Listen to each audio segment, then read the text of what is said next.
I want to talk about the correlation between having boundaries and having your manifestations come to fruition. Now, when I speak about boundaries, or when most people speak about boundaries, we're thinking about don't tell me what to do, do not come into my space like this, da da da da. But when I speak about boundaries in this context, I'm talking about how private you are with your manifestations and how much of your energy you're willing to exchange in the midst of a manifestation. Let me give you an example. And this is really for the empaths out there. Yeah.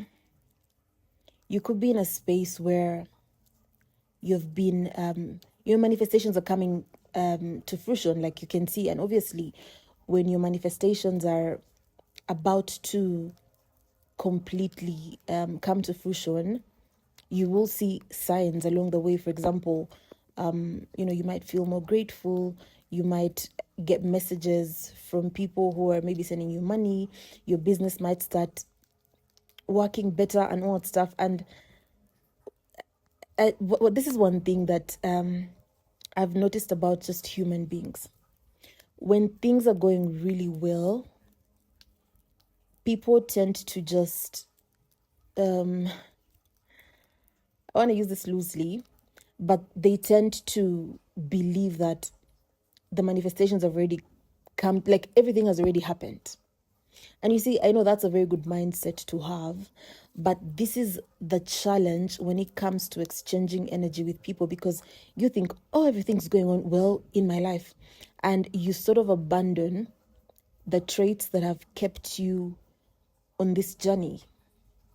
For example, maybe you've been keeping to yourself, you've been meditating on a daily, perhaps during that time you're not going out as much.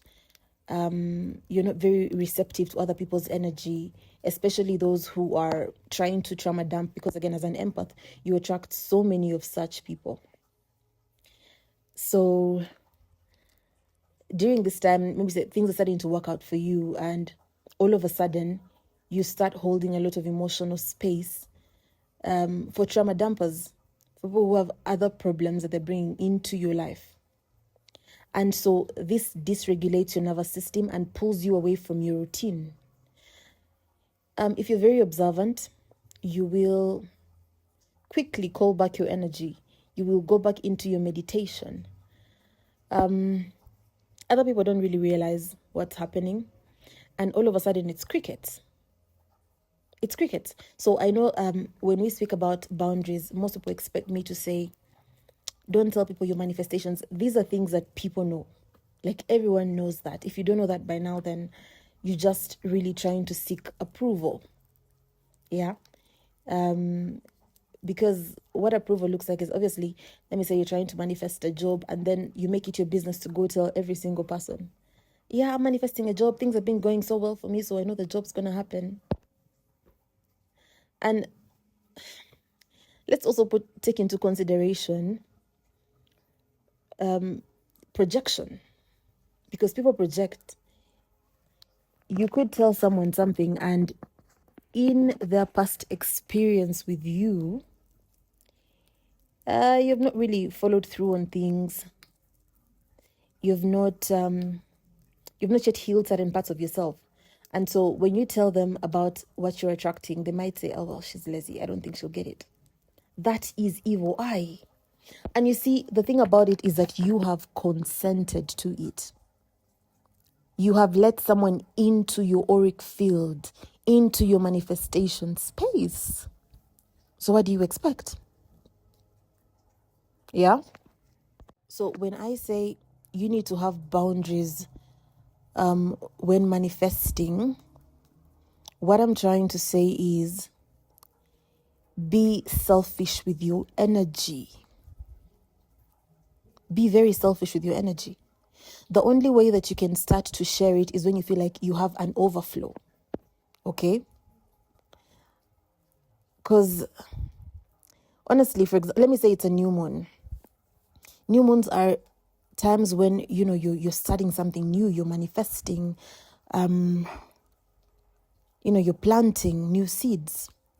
Be selfish with your energy, because you need all of it. You need to focus all that energy onto your manifestation. You don't need your energy to be scattered around, like, you know, helping this person who's like the damsel in distress. Okay, I use that loosely. Men, please continue to take care of the damsels. But like, don't be the rescuer at every moment in your life. Like, don't be that person, because everything is transactional. Everything is energy. If you're going to rescue someone, make sure you're getting some compensation in reverse. But obviously, if you're rescuing someone, I don't even think that you're getting compensation. So go hermit. Go hermit. You know, sit by yourself. Focus on yourself. Instead of sending your energy out to other people, to helping everyone, use that time to think about how good it's going to feel when you achieve the thing that you're manifesting. Yeah. Use that time to script, you know, meditate. And you don't necessarily have to, you know, get into hyper spirituality and say, now I'm going to set a timetable and so I'm going to meditate at this time and then do this and then do this and then do that. No, it just means it's okay for you to just be. Yeah, you can receive energy as long as it's helping your manifestation. Like, you know, maybe people are sending you, maybe people are giving you attention in a positive way, but not to take from you. Be very wary of people who show up with lots of negativity and trauma dumping when you are in the midst of your manifestations, when things are moving up for you. That's a distraction. So when I say boundaries when it comes to manifestation, I mean be as selfish as possible. Self-preserve, you know? And self-preservation can look like binging like series. Personally, I love psychological thrillers. I love crime scene. I love murder mystery, like, but it's also because of my profession, I guess. So, yeah, like, you could just binge, enjoy that. Because as long as you're feeling pleasure, your manifestation is coming. But, and I also mentioned that, you know, when you're observant, you'll call back your energy and meditate. But like, what's the point of going against your intuition? What's the point of self-betrayal? Why do you want to live in a lifetime or like a timeline where you're constantly correcting old mistakes? When will you get to live? You know, when will you get to genuinely just be happy and say, you know what, things are really going well for me. I don't have to heal from anything. Some people are masochist in a way. A masochist is someone who derives pleasure from pain. But in this instance, I feel like some people are just so inclined towards being victims that they would prefer to go through negative experiences so that they wear a badge of honor, like, I went through this, I went through that. It's not cute. It's not.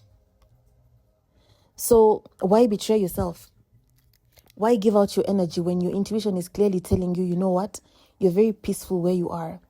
Sometimes people wonder, like, okay, what should I say? Should I just ignore the people who are texting me and stuff like that? No, you don't necessarily have to, but you just don't have to give your energy. Give very neutral responses, you know? Do not get caught into that loop, because let me also tell you something. People can sense when your energy is vibrating very high. So sometimes someone bringing problems to you to solve is just a way of energy harvesting that you're consenting to. Yeah, because you will subconsciously try to manifest a better experience for them, especially if you're used to that rescuing mentality. If you have that mentality, or if you've been conditioned to always be the problem solver, you're going to rush. And what's going to happen is you're going to sort of, whether you realize it or not, you're going to sort of neglect your manifestation and focus your energy on trying to correct the path this other person is on. That's why I'm very intentional with energy exchange. I'm not open to trauma dumping unless there is something that's in it for me. Actually, funny story, the way that I started doing healing work, because, I mean, as we continue to communicate, okay, we're not even communicating, but as I continue to do these podcasts and, candid recordings, I will share more about myself, perhaps, like as regards to my professional life. But I used to be this kind of person who people would just come to and start telling problems out of nowhere. And this happened all the way from, let me say, high school, people, even primary, to be honest.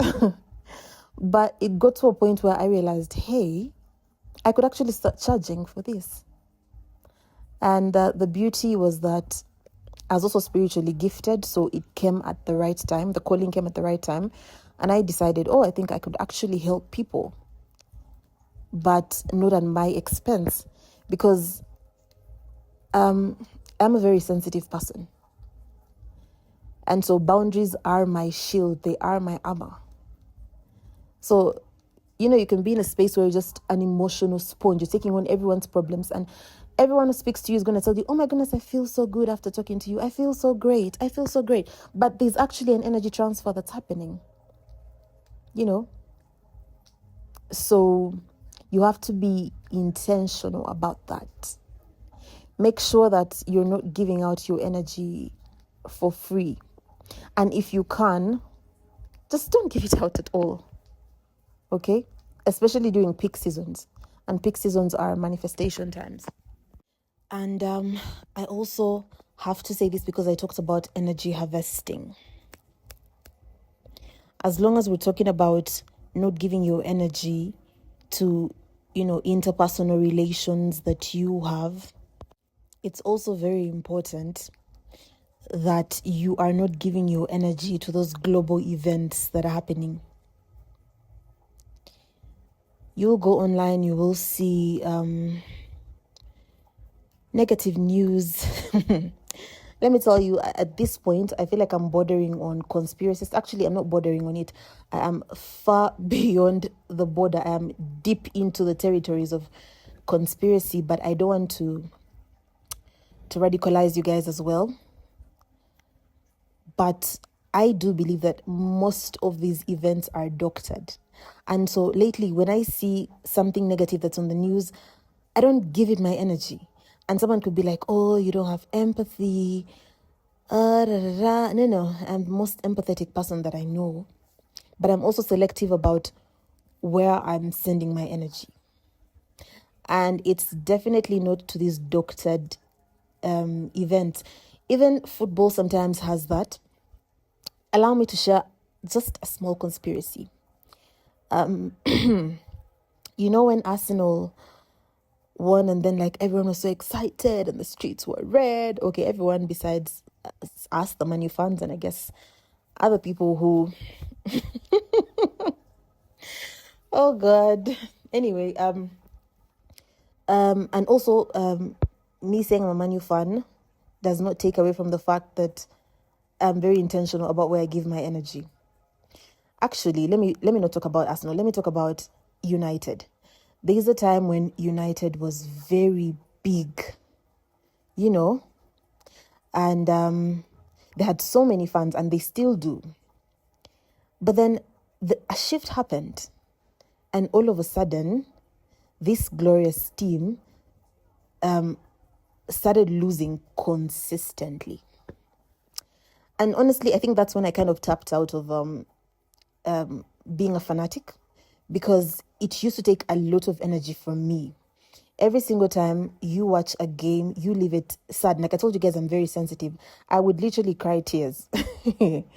And so I was just like, you know what? This is too much. Fast forward to now, I realize football is just an energy harvesting ceremony. But the thing is, they normally like to harvest the negative energy. Okay, they do harvest the positive one as well, but I don't really mind giving out positive energy. But this is how they harvest the negative energy. So let me go back to Arsenal. They were doing so well, and like everyone was so happy, the streets were red. And then they go for Champions League and lose. And obviously, because they knew the magnitude of the energy that was being given to them, the positive energy, they knew that the negative would actually be times 10, because as human beings, let me not say we, but human beings love to give more attention to things that are negative. So just imagine the energy harvesting that happened with Arsenal. But like I told you guys, I am deep into the territories of conspiracies, so take my words with a grain of salt. But I want you to just use this as an example for yourself. Which events are taking the most of your energy? How could you sit on TikTok and you start crying, video after video, just crying? That is harvesting. Okay? If you see news that triggers you, not interested is an option. Those are boundaries. I think sometimes when we talk about boundaries, people only think about interpersonal relationships. But it's not. It's more than that. So I'm going to stop here because this is my first. And interestingly, it's a Gemini new moon. Gemini is about communication. I've been doing a lot of meditation on my throat chakra. So the fact that I decided today is when I'm going to start doing podcasts is quite aligned. I love the universe. And a new moon, like I said, is for planting new seeds. So maybe this could be the thing that I'll be looking back at in my 50s and be like, wow, you really started that then? Yeah, and if you've listened this far, thank you so much for trusting me with your energy. I wish you the ultimate best, and I really do hope that you will aggressively set boundaries when it comes to your energy. Ciao.